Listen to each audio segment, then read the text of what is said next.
నమస్తే, welcome to BRK educational channel. ప్రస్తుతం మనతో పాటు ఉన్నారు కెరియర్ కౌన్సిలర్ జయసూర్య గారు. మరిన్ని విషయాలు ఆయనను అడిగి తెలుసుకుందాం. నమస్తే సార్. సార్, ఇప్పుడు H1 వీసా అయితే వెరీ కాంప్లికేట్ అయిపోతుంది. బట్ అదర్ ఆప్షన్ ఏమైనా, వేరే వీసాస్ ఏమైనా ఆప్షన్ ఉందా అక్కడ? వేరే ఆప్షన్ ఒకవేళ ఉంటే దాన్ని ఎలా అప్లికబుల్ చేసుకోవాలి students? That's a good question.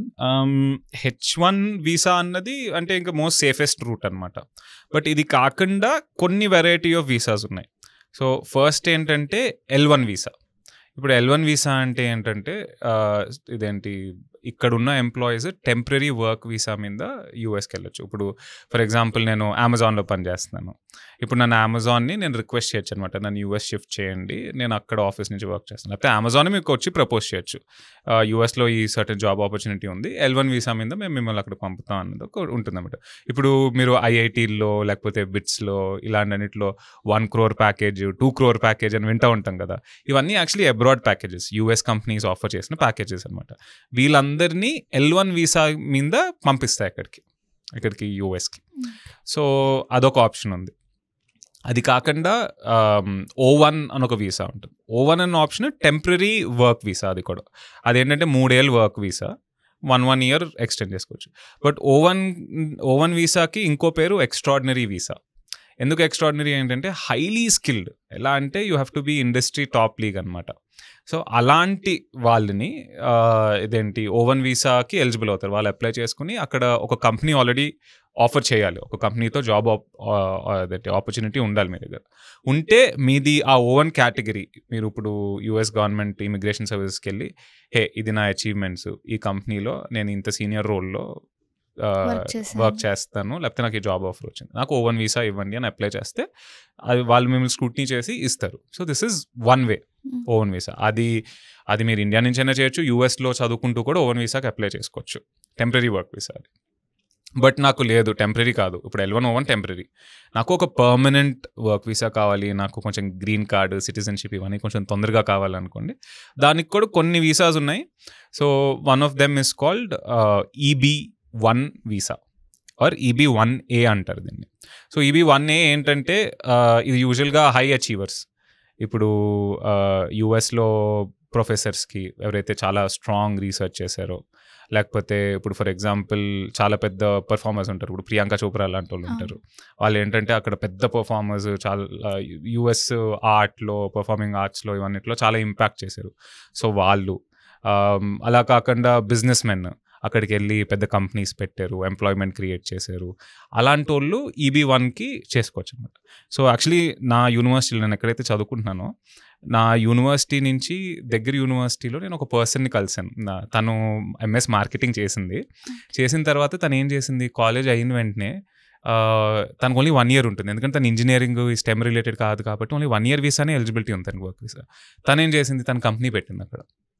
Company కూడా ఏదో ఫేక్ కంపెనీ కాదు, తను యాక్చువల్ జెన్యున్ కంపెనీ పెట్టి అక్కడ ఆ కంపెనీలో హైర్ చేసుకుని ఒక స్టార్టప్ ఐడియాతో వచ్చి, ఆ స్టార్టప్ ఐడియాతో తను జనాల్ని హైర్ చేసుకుని ఫండింగ్ తెచ్చుకుని ఇవన్నీ తెచ్చుకుని కొంచెం బాగా ఎస్టాబ్లిష్ చేస్తుంది అనమాట. తనకి ఏంటంటే ఇవన్నీ ప్రూఫ్స్ చూపెడుతూ, నేను ఇలా చేశాను, ఇంతమంది ఎంప్లాయ్ చేశాను, నేను ఒక ఇన్నోవేటర్ని, నేను కొత్తగా ఒక కొత్త సెగ్మెంట్ ఓపెన్ చేశాను ఈ కంట్రీలో అని ఒక ప్రూఫ్స్ చూపెట్టుకుని తను EB1కి అప్లై చేసి తనకి EB1 వచ్చింది. అది కాకుండా EB2 అని ఉంటుంది, దాంట్లోనే ఇంకో కేటగిరీ అనమాట. EB2లో నేషనల్ ఇంట్రెస్ట్ వేవర్ అని ఉంటుంది, EB2 NIW అంటారు. సో ఇది కూడా సిమిలర్, ఆంటర్ప్రెన్యూర్స్కి, ఇన్నోవేటర్స్కి, లేకపోతే రీసెర్చర్స్కి, PhD చేసిన వాళ్ళకి. అందులో కూడా PhD చేస్తే వచ్చేది ఇది. PhDలో కూడా మీరు ఒక పర్టికులర్ ప్రాబ్లమ్ ఏదైతే యూఎస్ ఎకానమీ కన్నా, యూఎస్ పీపుల్ కన్నా ఉపయోగపడే ప్రోడక్ట్ ఇలాంటిది ఏదైనా మీరు కనుక్కున్నారు అనుకుంటే మీకు ఈ వీసా ఎలిజిబుల్ అవుతారు. You just have to prove it. Of course మీరు పేపర్లో ప్రూవ్ చేయాలి, వాళ్ళు స్క్రూటినీ అడిగితే మీరు క్వశ్చన్స్ ఆన్సర్స్ ఇవ్వాలి. కానీ మీకు అప్పుడు ఏంటంటే దిస్ ఇస్ టఫ్, చాలా కొంతమంది ఎలిజిబుల్ అవుతారు. బట్ ఏంటంటే మీకు గ్రీన్ కార్డు 3-4 ఏళ్ళు 5 ఏళ్ళు వచ్చేస్తుంది. ఏదైతే 20-30 ఏళ్ళు పడుతుందో H1 అది 3-4 ఏళ్ళలో కూడా వచ్చేస్తుంది అనమాట. సో EB1, EB2, NIW కూడా ఒక good sort of permanent ways of settling in US అనమాట. బట్ మీరు కొంచెం తెలుసుకోవాలి దాని గురించి, అంటే కొంచెం రీసెర్చ్ చేసి, అక్కడ మీరు ఆల్రెడీ యూఎస్లో ఉన్నారు అనుకుంటే అక్కడ లాయర్స్తో మాట్లాడి అసలు నేను ఏం చేస్తే EB1కి ఎలిజిబుల్ అవుతాను, ఇప్పుడు మాస్టర్ స్టూడెంట్ అనుకో, నేను ఇప్పటి నుంచి నా ప్రొఫైల్ ఎలా బిల్డ్ చేసుకోవాలి, ఇలాంటి వీసాస్కి ఎలిజిబుల్ అవ్వాలంటే అనేది మీరు కొంచెం డైలాగ్ కొంచెం రీసెర్చ్ చేసుకుంటే మీరు ప్లాన్ చేసుకోవచ్చు. అది ఇప్పుడు నార్మల్గా O1 వీసా అనేది ఒక పర్పస్ మీదనే యూస్ చేసుకోవచ్చా, లేదంటే మోరబుల్ పర్పస్ మీద కూడా యూస్ చేసుకోవచ్చా? అంటే O1 వీసా ఎప్పుడు వాళ్ళు స్క్రూటినీ చేస్తారు కదా.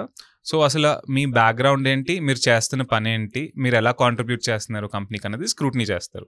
సో మీరు ఇప్పుడు ఫర్ ఎగ్జాంపుల్ నేను ఒక IT కంపెనీలో వర్క్ చేస్తున్నాను, నేను మంచి ఎంప్లాయీ, నాకు మంచి శాలరీ వచ్చింది. సో నన్ను అక్కడ ఒక కంపెనీ వీళ్ళు మా కంపెనీలోకి మేనేజర్ కింద రావాలి, ప్రోడక్ట్ మేనేజర్ కింద రావాలి అని ఆ కంపెనీ చేసి అప్లై చేసింది అనుకోండి. సో స్క్రూటినీ అవుతుంది, అసలు ఈ పర్సన్కి O1 ఎక్స్ట్రాడినరీ వీసా నేను ఎందుకు ఇవ్వాలి, వాళ్ళ ట్రాక్ రికార్డ్ ఏంటి, వాళ్ళ కాంట్రిబ్యూషన్ ఏంటి మీ కంపెనీకి అనేది ఒకటి స్క్రూటినీ చేస్తారనమాట. సో మీరు యూజువలీ మీరు రిలేటెడ్ ఫీల్డ్లోనే O1 వీసా అప్లై చేసుకోగలుగుతారు, రైట్. మీరు లేదు నేను ఇక్కడ ఐటీలో చేశాను కానీ మా మాయ్కో వీళ్ళెవరికో ఫార్మాస్యూటికల్ కాదు, లేకపోతే రెస్టారెంట్ ఉంది, లేకపోతే ఒక పెద్ద సూపర్ మార్కెట్ ఉంది, దాంట్లో నేను మేనేజర్ కింద అప్లై చేసి O1 వీసా తీసుకొచ్చా అంటే తీసుకోలేము, ఎందుకంటే స్క్రూటినీ అవుతుంది. వాళ్ళు అడుగుతారు అసలు మీరు చేసిన దానికి ఇప్పుడు మీరు చేసిన దానికి అసలు సంబంధం ఏంటి అన్నది ఒక స్క్రూటినీ ఉంటుంది అనమాట. సో ఆ స్క్రూటినీ ప్రకారం ఇప్పుడు ఫర్ ఎగ్జాంపుల్ ఇంకో రకంగా ఎలా చూసుకోవచ్చు అంటే, ఇప్పుడు నేను ఒక పెద్ద ఫైనాన్స్ కంపెనీ, ఇప్పుడు ఇన్వెస్ట్మెంట్ కంపెనీలు ఉంటున్నాయి కదా, పెద్ద ఇన్వెస్ట్మెంట్ కంపెనీలు బిలియన్స్ ఆఫ్ డాలర్స్లో ట్రేడింగ్ చేస్తారు.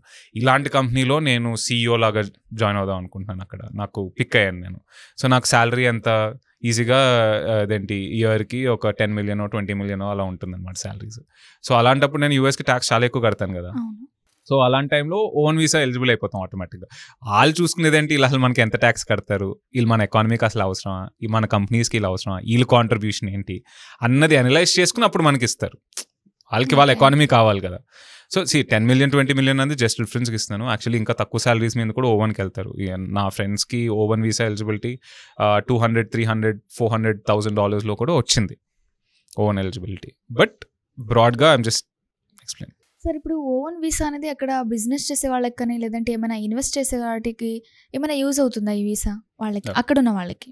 సో ఇండియాలో ఎవరైతే బిజినెస్ చేస్తున్నారో, ఎవరైతే ఇదేంటి ఇన్వెస్ట్ చేస్తున్నారో వాళ్ళకి అక్కడ O1 వీసా ఉపయోగం ఏదైనా పడుతుందా USకి వెళ్ళడానికి అన్నది క్వశ్చన్. సో O1 వీసా అనేది జనరలీ ఇన్వెస్ట్మెంట్ కాదు, దానికి మన ట్రంప్ది గోల్డ్ కార్డ్ వీసా ఉంది అండ్ అది ఇంకా ఇంట్రడ్యూస్ అవ్వలేదు. బట్ ప్రస్తుతానికి ఉన్న వీసా EB5 వీసా అనమాట.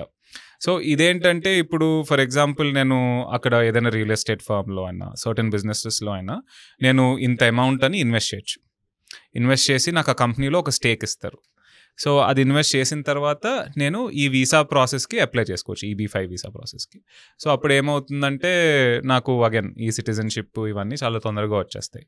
దానివల్ల చాలా అడ్వాంటేజెస్ ఉంటాయి. యాక్చువల్లీ ఇప్పుడు ఫర్ ఎగ్జాంపుల్ నాకు 2 పిల్లలు ఉన్నారు, చిన్నపిల్లలు ఉన్నారు. సో వాళ్ళిద్దరికి కూడా అక్కడ గ్రీన్ కార్డ్ వచ్చేస్తుంది. ఒకవేళ నేను అక్కడ కంపెనీలో ఇన్వెస్ట్ చేసి ఆ కంపెనీలో వర్క్ చేయడానికి వెళ్ళినా కూడా వాళ్ళకి ఇద్దరికి కూడా గ్రీన్ కార్డ్ వచ్చేస్తుంది. దానివల్ల అడ్వాంటేజ్ ఏంటి, ఇప్పుడు ఫర్ ఎగ్జాంపుల్ నా పిల్లలు యూఎస్లో యూనివర్సిటీస్లో చదువుకుందాం అనుకుంటున్నారు, అక్కడ US యూనివర్సిటీస్లో ట్యూషన్ ఫీ డిస్కౌంట్ వస్తుంది.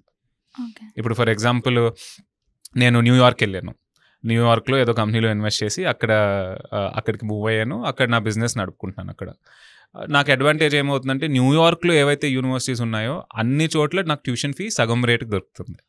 ఇప్పుడు $50 కట్టేది $25 కడతాను నేను, లైక్ అన్ ఎగ్జాంపుల్. సో ఆ అడ్వాంటేజెస్ ఉంటాయి అనమాట. సో ఇన్వెస్ట్ చేసే వాళ్ళకి డీసెంట్, ఇప్పుడు చాలా బిజినెస్ ఉంటాయి, గోల్డ్ బిజినెస్ ఉంటారు, రియల్ ఎస్టేట్ బిజినెస్ వాళ్ళు ఉంటారు, చాలామంది ఉంటారు కదా. అసలు హైదరాబాద్లో ఈ మధ్యన బాగా పెరిగిపోయారు వాళ్ళందరూ.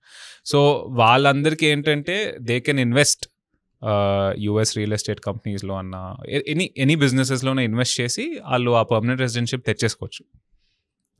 ఇన్ఫ్యాక్ట్ US రియల్ ఎస్టేట్ని కూడా చాలామంది మన ఇండియన్సే బూమ్ చేశారు, ఎస్పెషల్లీ టెక్సస్లో మన తెలుగు వాళ్ళే అక్కడ రియల్ ఎస్టేట్ బూమ్ చేశారనమాట.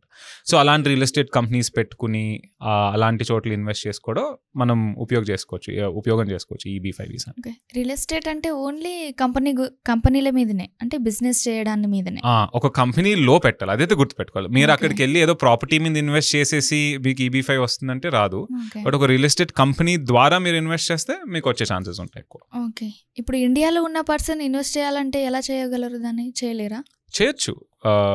దానికి ఒక ప్రాసెస్ కూడా ఉంది అండ్ ఇన్వెస్ట్ కూడా చేయొచ్చు. సర్టన్ గైడ్ లైన్స్ ఇదేంటి ఇప్పుడు మీరు ఆ EB-5 వీసా ఏదైతే ఉందో దాన్ని టర్మ్స్ అండ్ కండిషన్స్ చూసుకుని ఎలా ఆ ప్రాసెస్ చేసుకోవాలో అని చూసుకుంటే ఈజీగానే. దీనికి అసలు యాక్చువల్లీ చాలామంది ఉన్నారు లాయర్స్, ఇమిగ్రేషన్ లాయర్స్ ఉంటారు. ఆ ఇమిగ్రేషన్ లాయర్స్ అక్కడ రీజనల్ సెంటర్స్ ఉంటాయి యూఎస్లో ఇలాంటి EB-5 వచ్చే వాళ్ళకి. సో వాళ్ళందరూ గైడ్ చేస్తారు అనమాట అసలు ఎలా చేయొచ్చు ఈ ప్రాసెస్ అనేది వాళ్ళు గైడ్ చేస్తారు. అంటే ఇండియాలో ఉండి కూడా వాళ్ళు అక్కడ చేసుకోవచ్చు. ఇండియాలో ఉండి కూడా అక్కడ కంపెనీలో ఇన్వెస్ట్ చేసి తర్వాత EB-5 వీసా అప్రూవ్ అయిన తర్వాత పర్మనెంట్ గా మూవ్ కూడా అయిపోవచ్చు యూఎస్కి. ఇప్పుడు F1 వీసా గురించి కాకుండా H1 వీసా గురించి కాకుండా వేరే అదర్ వీసాల గురించి కూడా చాలా మంచిగా వర్ణించారు. And thank you so much sir.